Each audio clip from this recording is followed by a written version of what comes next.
Did you know that the body of King Richard III, the last king in the Plantagenet line, was not discovered until 2012?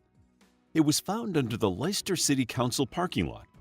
It had gone missing for so long because he was buried without a grave marker. English history is filled with kings and queens who are famous worldwide.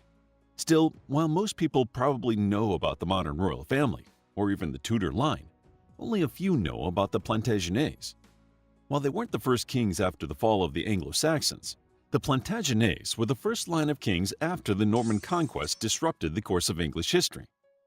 The time of the Plantagenets was violent and ruthless. The question of royal succession caused division in the family. It eventually led to one of the most complex civil wars in English history, the Wars of the Roses. The two sides of the family entered the war determined to win the right to the throne. The war ended with the Plantagenets' fall and the Tudors' rise. Although it might be easy to dismiss the Plantagenets as solely violent kings, they were essential to providing the structure England needed to move past the Norman conquest and become the country it is today. Who were the Plantagenets? The Plantagenets didn't even refer to themselves by that name. The moniker didn't come along until Richard of York adopted the name in the 15th century. Historians have since accepted the retroactive title, even though the family initially referred to themselves as the House of Anjou.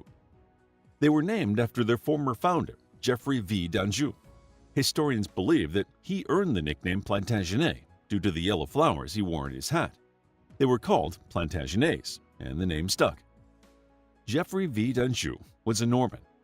The Normans were related to the Vikings, but had settled in Normandy, France.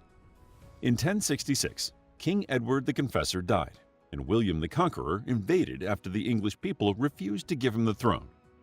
He claimed that Edward had named him heir, so he led the Norman conquest. The Norman conquest caused unrest in England as the Normans overthrew the Anglo-Saxon rulers and installed their own nobility. William the Conqueror was crowned King of England on Christmas Day in 1066 after a fast invasion and decisive victory at the Battle of Hastings. But it would be years before England became stabilized through the forceful leadership of the Plantagenets. Geoffrey V. d'Anjou was the Duke of Normandy in the 12th century. He married into the English royal family in 1128, wedding Matilda, daughter of King Henry I. Although Henry had many illegitimate children, Matilda was King Henry's only surviving heir. Matilda didn't get to keep the crown. In 1135, her cousin Stephen of Blois took it by force.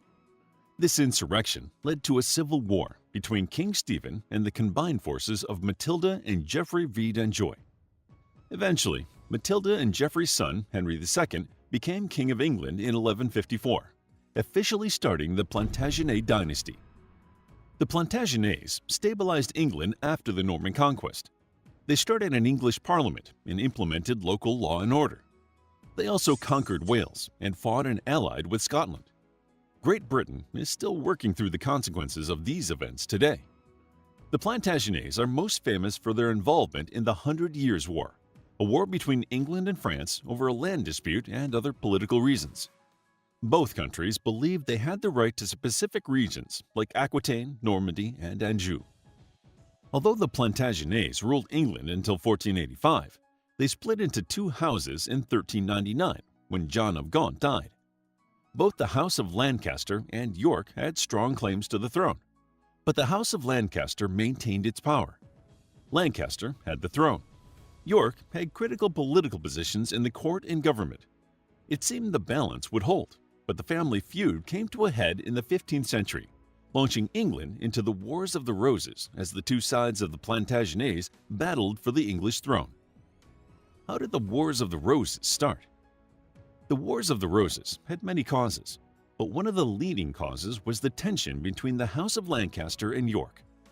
The tension came to a head under King Henry VI, the son of King Henry V. You might recognize King Henry V. He's famous for winning the Battle of Agincourt, and Shakespeare's play about him is still celebrated today. However, Henry V died shortly after the Battle of Agincourt in 1422, and Henry VI became king at 9 months of age. The Regency Council ran England, but the 100 Years' War remained controversial. By the time Henry VI turned 16 in 1437, the council was split between war and peace, and one of the people strongly in favor of continuing the war was Richard of York. King Henry VI wanted to end the war, so he married Margaret of Anjou in 1445. This wasn't enough to stop the war. The war continued in 1450 and ended with an English defeat, increasing the tension in England. Some of this tension arose because King Henry VI was not a strong king. Therefore, he was always in danger from usurpers wanting to take the throne. He also suffered from episodes of psychological instability several times throughout his life. The first significant episode struck after hearing the French forces had forced the last of the English troops out of France. The shock would have upset anyone, but Henry VI could not rule his kingdom for 2 years. Richard of York was named the Lord Protector of the realm to serve while the king was unwell. Margaret of Anjou was upset about this because she knew Richard had a stronger claim to the throne. Although her husband was a weak leader, Margaret was clever and ambitious enough to know that many of the people around her husband had ulterior motives. Richard intended to take the throne for himself, but Margaret gave birth to Prince Edward in 1453, and King Henry VI recovered by 1455. Richard of York no longer needed to serve as the Lord Protector of the realm. He didn't let this setback stop his ambition. Instead, Richard of York put together an army and attacked the king and company near St. Albans. He took the Lancastrian king captive and accidentally started one of the strangest wars in English history. Even though Richard of York had captured the king, he didn't want to kill him lest Henry's son inherit the throne. In fact, he didn't even hold King Henry VI captive for long. By 1456, Henry had reinstated Richard back into the army. In 1458, Henry VI called for a love day, a ceremonial ceasefire between the Lancasters and the Yorks. Although the meeting appeared to go well, Margaret of Anjou knew it was only an illusion. She took control and mustered up an army to meet the York forces at the Battle of Blore Heath in 1459.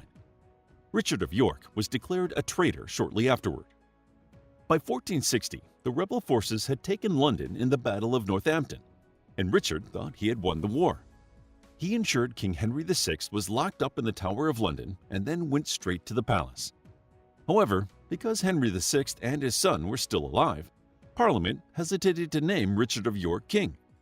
In an effort to bring peace, they named him Lord Protector of England and agreed that Richard and his sons had the right of succession over Henry VI's son. This arrangement did not appear to upset King Henry VI. He was generally quiet in his imprisonment and appeared to have been comfortable and well cared for. However, Margaret of Anjou was furious and escaped London with her son Edward.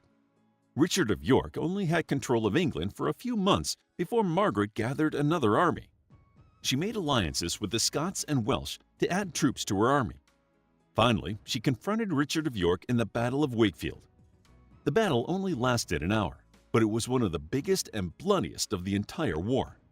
It ended with Richard of York's death, and even this was not the end of the Wars of the Roses, because Parliament had agreed that Richard's sons had the right of succession instead of Henry VI's son. The Battle of the English Throne continued. At this point, the Tudors joined the Wars of the Roses. Before, the main fighting had been between the houses of Lancaster and York, the two parts of the Plantagenet family. The Tudors were not related by blood to the Plantagenets. Owen Tudor was King Henry VI's stepfather, and Jasper Tudor was Henry's half-brother. They joined the Lancaster side to fight against the York army, but for several years, the fighting remained between the houses of York and Lancaster. Edward of York won the throne in 1461 after a particularly violent battle, and he defended it strongly, killing Henry VI's son in battle and ordering King Henry's death in 1471. It appeared that the Lancastrian line had ended, and the House of York had taken the throne. The war seemed to be over. If the House of York killed all the Lancastrians, how did the Tudors come to the throne? Although King Edward IV successfully removed all Lancastrian claimants to the throne, he neglected to ensure that his line of the House of York was safe from the rest of his family. Edward IV died of illness in 1483, leaving his 12-year-old son Edward as his heir. Because the boy was still underage, King Edward IV had appointed his brother, Richard, as the Lord Protector. However, Richard had other plans for his nephew. After King Edward IV died, Richard quickly locked Edward V and his younger brother Richard in the Tower of London.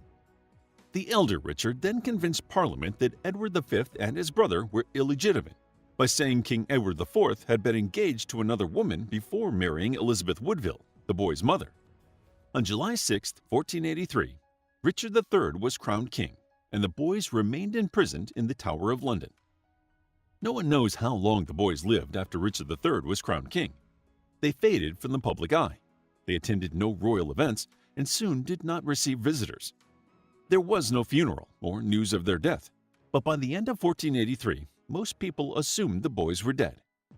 Historians are unsure who killed the boys. Many people think it was Richard III, but there is no concrete evidence. The grave of the boys wasn't even known. Thomas More wrote about how their bodies were buried under a pile of stones within the Tower of London complex for years. Then, a priest reburied the two boys more appropriately, but he died shortly afterward. Since then, two small skeletons have been found, and many historians believe them to be the remains of the two boys. However, royal approval has not been granted for any forensic testing. After Richard III killed off the other York claimants to the throne, Richard III's first wife, Anne Neville, died in 1485. Richard decided to marry his niece, Elizabeth of York. He needed an heir. However, Elizabeth was the sister of the two lost princes, and her mother, Queen Elizabeth, did not want her daughter to marry Richard III. However, some sources say this was only rumored and that Richard sent Elizabeth of York away. Elizabeth joined forces with Queen Margaret Beaufort to support the one remaining man with a claim to the throne, Henry Tudor. Henry Tudor was the nephew of King Henry VI, and his father, Edmund Tudor, was Henry VI's half-brother. The Tudors were related to the House of Lancaster, even if they weren't Lancastrians themselves. Henry Tudor started his campaign for the throne in 1485. As he marched to London, he quickly gathered more supporters.